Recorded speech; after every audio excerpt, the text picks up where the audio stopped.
Hello and welcome to Spotlight on Education. I'm Dr. John Kopko, Superintendent of the East Brunswick Public Schools, and your host for the program. In this edition of Spotlight, we'll be reviewing some of the highlights of the 1997-98 school year, an extraordinary year for our students and for our schools.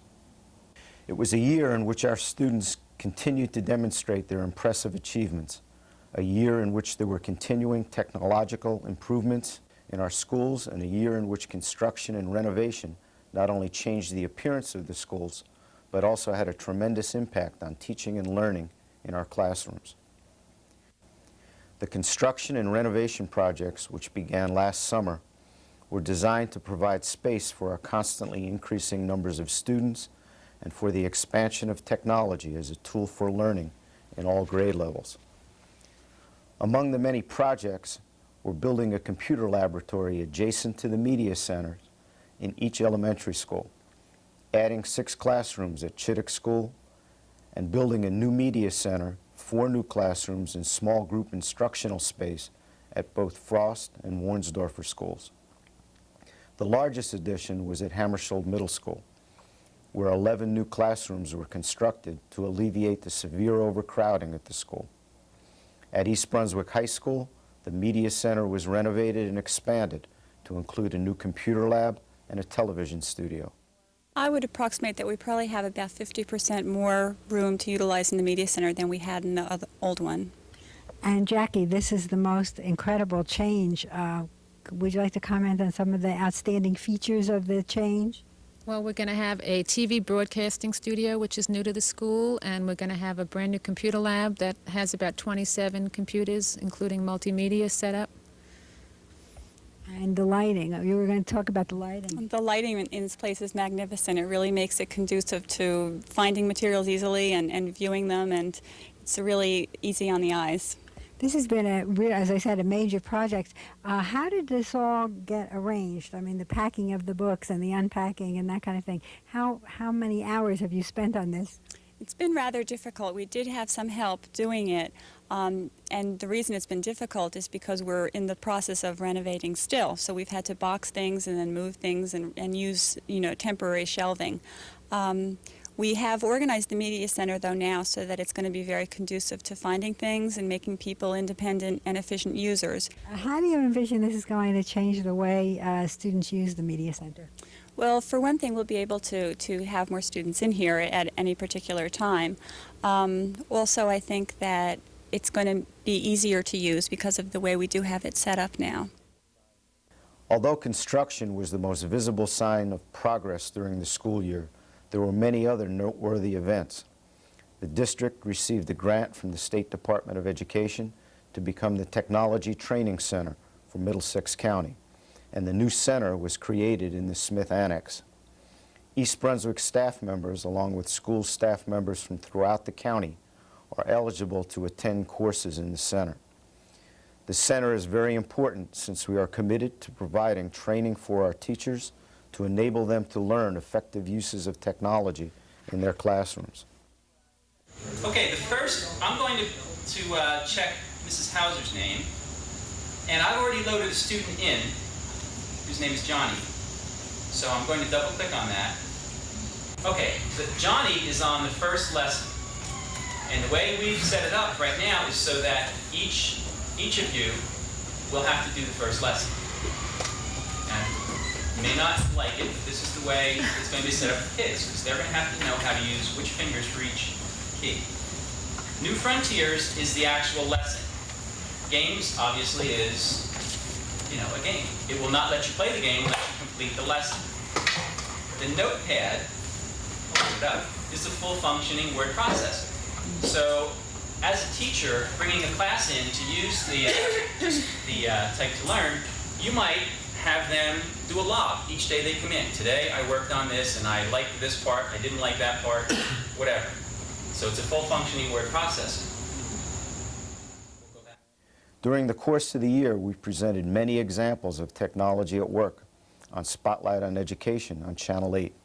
One of the programs featured research projects in the elementary schools.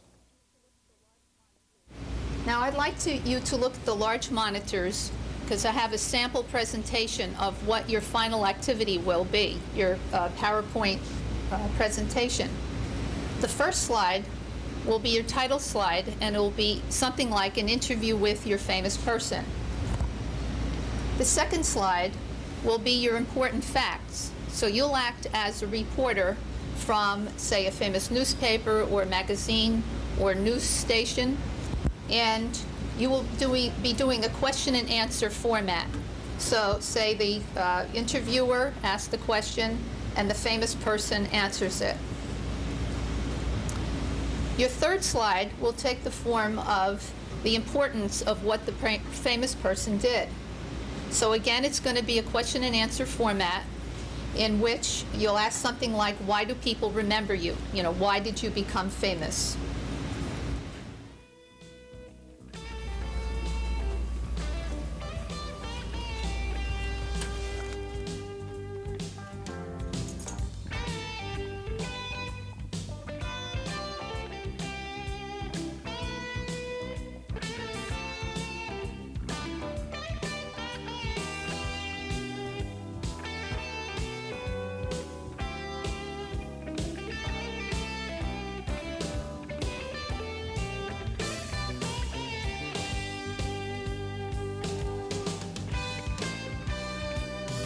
One of the major events of the year occurred in November, when the flag of excellence was raised at Bound Monroe School for the first time.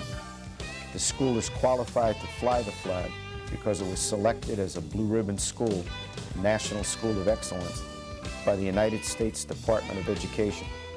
Just to put it in perspective, there were over 60,000 eligible elementary schools in the United States. There were 263 of them nationwide that were selected for a Blue Ribbon. Only 9 of them in the state of New Jersey. I think that says you're number one. It is my distinct privilege and pleasure to present to you the honored flag of the Blue Ribbon participation.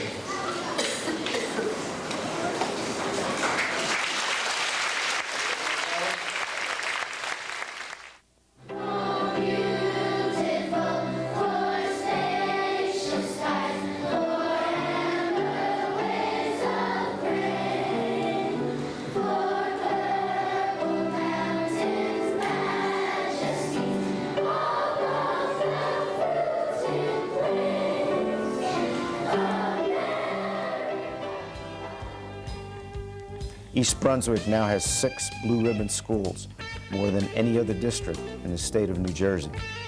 We took our viewers on a tour of Bound Monroe and Spotlight on Education in January. All right, let's start with a visit to our Media Center to see 5th graders working on their student-directed learning projects. Each week, our 4th and 5th grade students spend an additional period in the Media Center where they engage in research on self-selected topics. Teachers, the media specialist, and parent volunteers guide them through the process. After doing some preliminary exploring on a topic, the students design 3 questions they would like to have answered. The result is a presentation to their peers or students on other grade levels. We're doing the Titanic, and I'm just reading off a Scholastic News of what information to write down. And then when she's finished with that, we're both going to go onto a computer and look up the Titanic and find more information on it. Remember when you're doing your ecosystem mural today that you should be sure that your mural has all of these things on here. You want to show camouflage of your animals. You want to show the adaptations. You want to show predator-prey relationships. Make sure that you have a food chain. You also want to... This is a 1st grade integrated language arts class taught by Michelle Park, where the students are working at various centers in the classroom. In this one, they're answering questions using vocabulary words they're learning. This is the Make a Word Center, in which they make words from movable letters.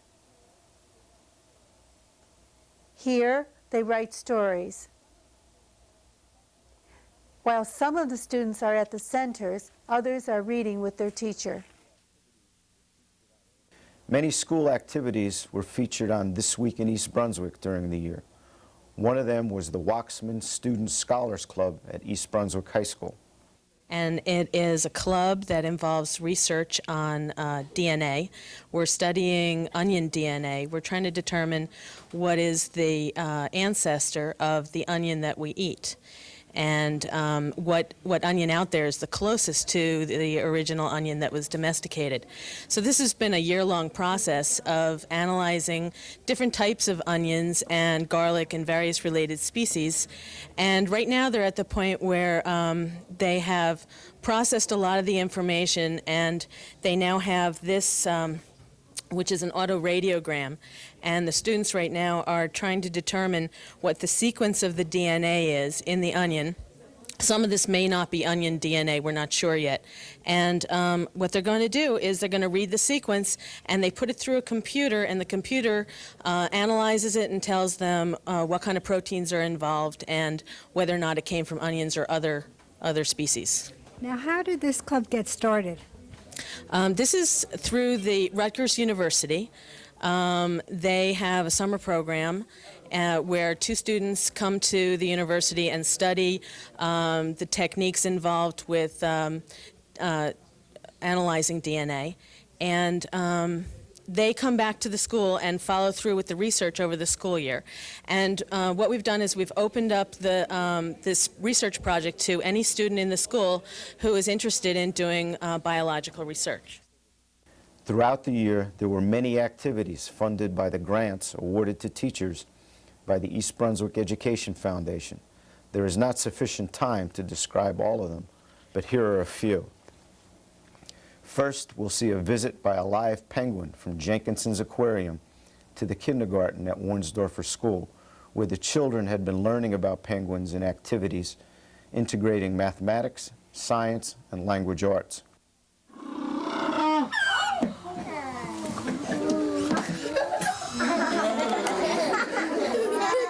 There he is. This is LP. And there's one big reason how we could tell it's LP, because all the penguins we have at the aquarium look pretty much just like this. And you could see this blue band right on his wings. Everybody see that? Yeah. See that he's got a blue band right there? Well, that's it, kind of like his name tag. It tells us who he is. And it helps us tell apart from the rest of the penguins that we have at the aquarium. Now, we have what we call African black-footed penguins at our aquarium. African black-footed penguin tells us that he's got black feet, as you can see. Also, that he is from Africa. But when you think about Africa, sometimes you think of jungles and deserts and lions and tigers and giraffes and stuff like that. But where these penguins are found is South Africa, right along the coast. There's a beach, and where there are no jungles and there are no lions and tigers and giraffes and things like that. Mostly you just find penguins down there. And it's not cold. This is Colonial Crafts Day in the 5th grade at Irwin School. Today the children are participating in 6 activities. We have quilting, needlepoint, candle making, dowel making, and tin punch. Now, you have a grant from the East Brunswick Education Foundation for this project. Could you tell us what the funds are being used for? Yes, we are. We have the grant. The funds are being used to pay for a candle maker from the Museum of Early Trades and Crafts and a tin punch apprentice come out and teach the children the crafts. And you also have a lot of parent volunteers, is that true? Yes, we do, and we have a lot of parents that are actually volunteering the whole day, so we're very lucky to have them with us today. This is the end of the 5th grade study of colonial America, I take it? That's correct. So this is a nice way we try to give the kids a little more taste of the colonial period. The side is a little bit more complicated. If you think about it, what you need is a rectangle that you can bend to form the round cylinder. And finally, the stickiest part is the handle. You've got to figure out how long to make it so that it meets the bottom at the bottom and the top at the top, so that there's enough clearance for your knuckles. You don't want a cup like this one. That handle's too small. You stick your fingers in there with the cup full of hot coffee, you're going to burn your fingers. Here is a project in which the 2nd graders at Lawrence Brook School studied famous artists and created their own art based on what they had learned. We wanted to study all the famous artists around the world, and we were fortunate to get the grant, and with that we were able to buy many artist books by Mike Venezia, which is wonderful for their grade level. And starting in September, every month we studied one famous artist, and they not only learned about the artist and their techniques, along with working with the art teacher, but we were able to learn about the social studies, the countries that the artist came from, and map skills we learned about. We incorporated math, lots of different things that enabled the students really to get a flavor for different countries of the world in addition to the artists, so they had a lot of fun. And now you have a wonderful exhibit of the work they've done. How is this all arranged? Well, every month, as I said, we studied one different artist. They did a writing activity and also they did an artistic activity, and we saved all of that work for our culmination activity at the end of the year, which we have down our hallway and we're very proud of. You have managed to fill the whole hall. It's just beautiful. Do you plan to do this again next year? Without doubt. And we're also going to apply for another grant. Well, I have no... get more books. I have no doubt you'll do that. You seem to be the best grant writer around. Well, it's really good for the kids because not only do we benefit for 1 year, but when we get books, it can go on and benefit lots of children, not just in second grade, but throughout the school. Well, I think this is great. Did you all like doing this? Yes, we did. Okay, thank you very much.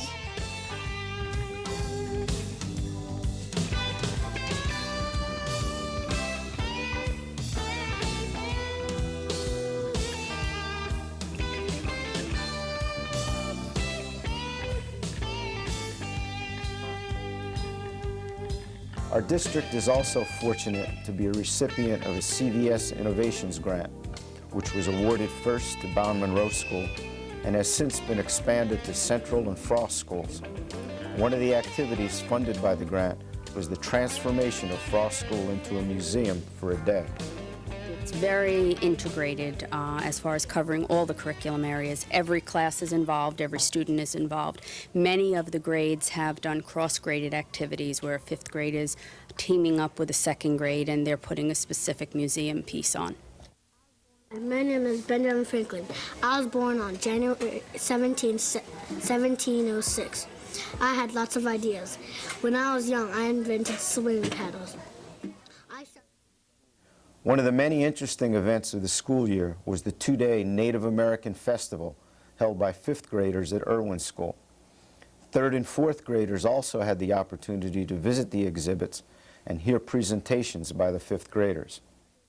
What we decided to do would be to combine art and music in a festival for the children of fifth grade so that they might teach the upcoming fourth grade class about Native American culture through art and through music. Now, Mary Beth, how long did it take you to get ready for this? I think we started talking about it last spring, and a lot of research was done over the summer, and actually I visited a number of powwows and things trying to find out more.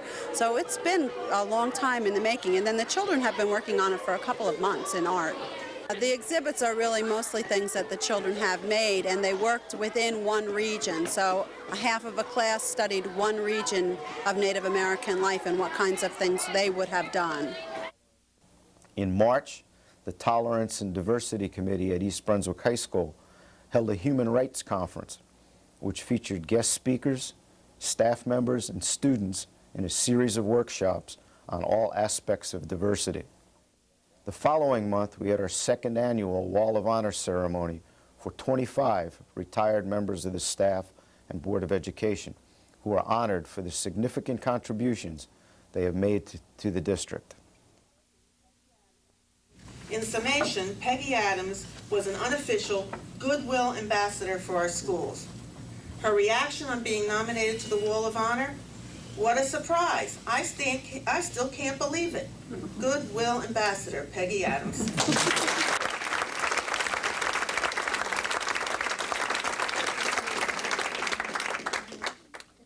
Her significant contribution was her generosity.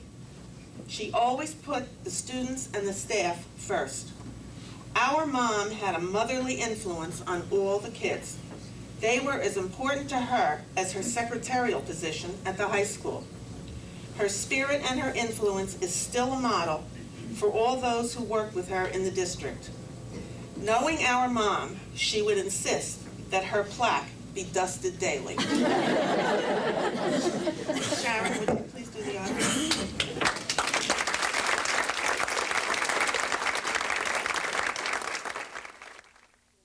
He also was the first administrator of the Cultural Arts Program provided by matching funds from the PTA and the Board of Education, and coordinated the district's entry into the Lincoln Center Institute.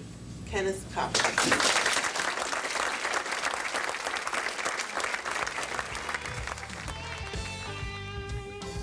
Throughout the year, our students demonstrated their many accomplishments in academics, athletics, and the arts. The boys and girls soccer teams, which both won conference championships, were frequently featured on Channel 8. A student in art classes at East Brunswick High School was the first place winner in the 12th Congressional District in an artistic discovery, which is a nationwide contest for high school students. As a result, the work will hang in the United States Capitol for an entire year. Undoubtedly, the most thrilling award of the year was earned by the students in the Institute for Political and Legal Education classes at East Brunswick High School. They were the national champions in the We the People contest held in Washington, D.C. They were given a hero's welcome when they returned, and they were honored by the Township Council, the Board of Education, and on the floor of the New Jersey Senate. Whereas the Senate of the State of New Jersey is pleased to honor and congratulate the students, teachers, and advisors of the East Brunswick High School Institute for Legal and Political Education team, all highly esteemed members of their communities, in recognition of their outstanding accomplishments in the We the People, the Citizen and Constitution contest. Renowned for constantly placing first in the state in the 11 years of the contest history, East Brunswick High School is the only school in the country to place in the top 10 in the national finals in each of the past 11 years. How did your parents feel about your winning this great honor? They were really surprised, and everyone, I guess they didn't really, we've never won, so they weren't hoping they were hoping we would win, but they were still doubting because we've never won. So I guess when we won, everyone went crazy, and they were really happy for everyone. Hillary, what about you? What was the reaction of your friends? My friends were so excited. When they gave us the party, all of them came out. They wanted to join in the fun. They were so supportive of everything, and I don't think everyone knew exactly what the competition was, and this really brought it down to home, and they really kind of understood once we won this. Now, besides remembering winning, do you think you'll remember everything you learned preparing for this? Oh, absolutely. Months and months and months of work and just debating. I know in my unit we debated all the issues and one-on-one debates beforehand, and that's really how we learned all the information. As I said in the beginning, the 1997-98 school year was an extraordinary one for the East Brunswick Public Schools and the students who attend the schools. I want to thank everyone who contributed to the outstanding success of our students in our schools: teachers, support staff, administrators, Board of Education, parents, community members, the East Brunswick Education Foundation, and the PTAs. I also want to express special appreciation to our students for their hard work. They continue to bring honor to themselves, their families, the school district, and to the entire community.